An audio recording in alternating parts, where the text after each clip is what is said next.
স্থানীয় নির্বাচনে শরিকদের নিয়ে কি ভাবছে বিএনপি, জানালেন ফখরুল। মাদ্রাসা থেকে পালিয়ে বাড়িতে গিয়ে ধর্ষণের কথা জানালো ছাত্র, অদক্ষ গ্রেপ্তার। 5 বছরের শিশুকে ধর্ষণের পর হত্যা, অভিযুক্ত আটক, সর্বোচ্চ শাস্তি দাবি। জানাবো সরকারকে কিভাবে ব্যর্থ করতে চায় জামায়াত। এবং সর্বশেষে জানাবো চোখের সামনে মৃত্যু দেখেও পালায়নি, গোলাবর্ষণ আর বোমা আতঙ্কে কেটেছে 115 দিন।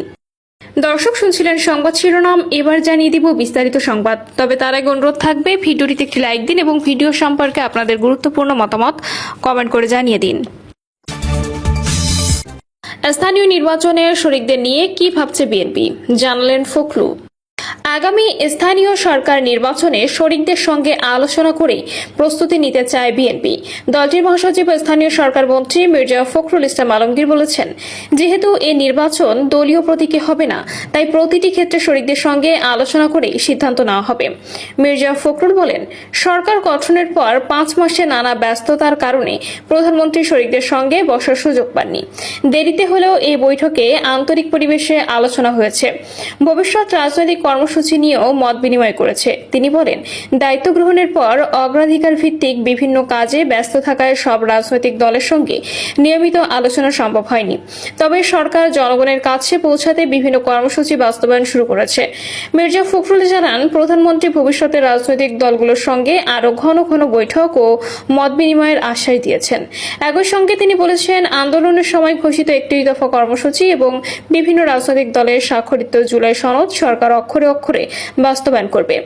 আগামী স্থানীয় সরকার নির্বাচনে শরিকদের অবস্থান কি হবে, এমন প্রশ্নের জবাবে বিএনপি মহাসচিব বলেন, স্থানীয় সরকার নির্বাচন দলীয় প্রতীকে হবে না, তাই প্রতিটি ক্ষেত্রে শরিকদের সঙ্গে আলোচনা করে সিদ্ধান্ত নেওয়া হবে। মাদ্রাসা থেকে পালিয়ে বাড়িতে গিয়ে ধর্ষণের কথা জানালো ছাত্র, অদক্ষ গ্রেপ্তার। লক্ষ্মীপুরের চন্দ্রগঞ্জে এক 12 বছর বয়সের শিক্ষার্থীকে বলাৎকারের অভিযোগে মাদ্রাসার অধ্যক্ষ আব্দুল আহাদকে গ্রেপ্তার করেছে পুলিশ। থানার ভারপ্রাপ্ত কর্মকর্তা আব্দুর রব বিষয়টি নিশ্চিত করেছেন। তিনি জানান, ভুক্তভোগী ছাত্রের পরিবারের দায়েরকৃত মামলায় অধ্যক্ষকে গ্রেপ্তার দেখানো হয়েছে। পুলিশ জানিয়েছে, ছাত্রকে বলাৎকারের মামলার পর রবিবার রাতে উপজেলার মান্দারি ইউনিয়নের দিঘলি রাস্তার মাথা এলাকায় পপুলার আইডিয়াল হিফজ মাদ্রাসা থেকে তাকে গ্রেপ্তার করা হয়। গ্রেপ্তার আহাদ একই মাদ্রাসার অধ্যক্ষ। পুলিশ এ মামলার এজাহার সূত্রে জানা যায়, গত শনিবার রাতে ওই শিক্ষার্থীকে অধ্যক্ষতার কক্ষে ডেকে নেন। সেখানেই তাকে বলাৎকার করার অভিযোগ করা হয়েছে। পরদিন দুপুরে ওই শিক্ষার্থী মাদ্রাসা থেকে পালিয়ে বাড়িতে চলে যায়। শিশুটি বাড়ি ফিরে কান্নাজড়িত কণ্ঠে তার মাকে জানায় যে শিক্ষক তার সঙ্গে ওই ঘটনা ঘটিয়েছে। বিষয়টি নিয়ে অভিভাবক স্থানীয় লোকজন মাদ্রাসায় গিয়ে অভিযুক্তকে আটক করেন। খবর পেয়ে পুলিশ ঘটনাস্থলে পৌঁছে তাকে গ্রেপ্তার করে থানায় নিয়ে যায়। ঘটনার পর থেকে শিশুটি মানসিকভাবে ভেঙে পড়েছে। 5 বছরের শিশুকে ধর্ষণের পর হত্যা, অভিযুক্ত আটক, সর্বোচ্চ শাস্তি দাবি। নড়াইল সদর উপজেলার রামচন্দ্রপুর গ্রামের 5 বছরের শিশু জান্নাতুল মাওয়া জান্নাতীকে ধর্ষণের পর হত্যার ঘটনায় অভিযুক্ত রবিউল শিকদারকে আটক করা হয়েছে। উপজেলার দত্তপাড়া এলাকা থেকে তাকে আটক করে পুলিশে দিয়েছে স্থানীয়রা। দুপুরে পুলিশ সুপারের কার্যালয়ে সংবাদ সম্মেলনে কথা বলেন খুলনা রেঞ্জ ডিআইজি মোস্তাফিজুর রহমান। তিনি বলেন, শিশু জান্নাতীকে ধর্ষণের পর শ্বাসরোধে হত্যার অভিযোগে অপরাধীকে ধরতে পুলিশ সব ধরনের চেষ্টা চালিয়েছে। রবিউলকে আটক করা হয়েছে। তদন্তের পর তার বিরুদ্ধে দ্রুত অভিযোগপত্র দেওয়া হবে। তার সর্বোচ্চ শাস্তির জন্য পুলিশের পক্ষ থেকে যত ধরনের আইনগত সহযোগিতা প্রয়োজন তা করা হবে। এদিকে শিশু জান্নাতুলকে ধর্ষণের পর হত্যার ঘটনায় রবিউল শিকদারের ফাঁসির দাবিতে এসপি অফিসের সামনে মঙ্গলবার সকাল 10:30 থেকে প্রায় 1 ঘণ্টা অবস্থান করেন ছাত্র জনতা। অপরদিকে নড়াইল লোহাগড়া ঢাকা মহাসড়কের সদর উপজেলার দত্তপাড়া এলাকায় বেলা 11টা থেকে বিকাল 3টা পর্যন্ত অবরোধ করে রাখেন বিক্ষুব্ধ ছাত্র জনতা।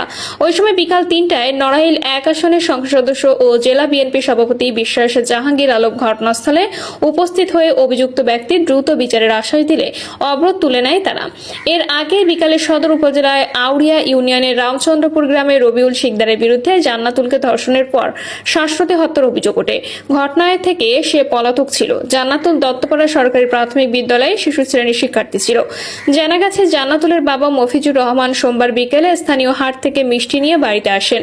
সেই মিষ্টি খেতে খেতে শিশুটি বাড়ির পাশে রাস্তায় ঘোরাফেরা করছিল। এ সময় রবিউল শিকদার তাদের বাড়িতে জান্নাতুলকে ডেকে নেয়। ঘণ্টাখানেক পরও বাড়িতে না ফেরা জান্নাতুলকে পরিবারের লোকজন আশপাশের বাড়িতে খোঁজাখুঁজি শুরু করেন। এক পর্যায়ে বাড়ির পাশে রবিউল শিকদারের ঘরের মেঝে থেকে কাপড় দিয়ে ঢাকা জান্নাতুলের মরদেহ উদ্ধার করা হয়। সরকারকে কিভাবে ব্যর্থ করতে চায় জামায়াত? সম্প্রতি 11 দলীয় ঐক্যের বরিশাল বিভাগীয় সমাবেশে জাতীয় সংসদের বিরোধী দলীয় নেতা ও বাংলাদেশ জামায়াত ইসলামীর আমির ডক্টর শফিকুর রহমান বলেছেন, গণভোট ব্যর্থ হলে এই সরকারকেও ব্যর্থ করে দেওয়া হবে। তার মতে, গণভোটের রায় নিয়ে সরকার ভুল পথে আছে। এই পথ পরিহার করে গণভোটের রায় দ্রুত বাস্তবায়নের দাবিতে তিনি হুঁশিয়ারি দিয়ে বলেন, 25শে জুলাই সিলেটের সবশেষে সমাবেশের আগেই এই দাবি মেনে নিন, অন্যথায় ঢাকায়